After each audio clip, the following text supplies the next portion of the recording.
Well, the reason first of even just taking the deal in the first place is that I was with Nick for 2.5 years. I was in a bad relationship, in a toxic relationship for 2.5 years, and I just really want to move on with my life. I really do. And waiting for a trial or anything like that, it would just drag it out even more. And I really want this behind me. Did you help him? No.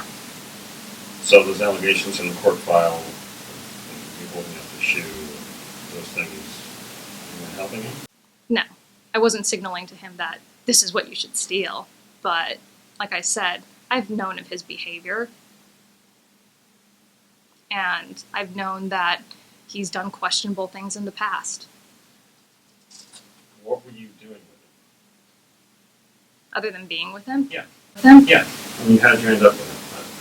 He's got a history. Mm-hmm. You can see in the court file. Yep. You're a successful young TV journalist. How did this happen? I didn't find out about any of his past until probably about 4 months into the relationship. And that came by just me happening across parole paperwork. And that's the only reason I found out about it.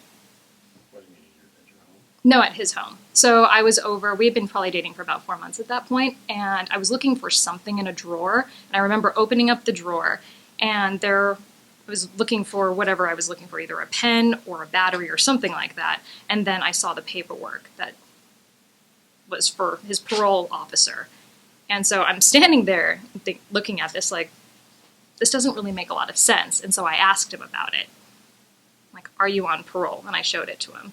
And so he then went on to explain that he had been in prison and that so we actually broke up for about a week while I was processing everything and while he was explaining that. And then he reasoned it with, I did my time and I have had no issues with, my parole officer or anything, and I have no intentions of reoffending or going back to prison. So, it's done, it's in the past, and moving on. And maybe it's a good or a bad character trait about me, but I believe in giving people second chances. And unfortunately with Nick, it turned into second and third chances and fourth chances, and that's the pattern.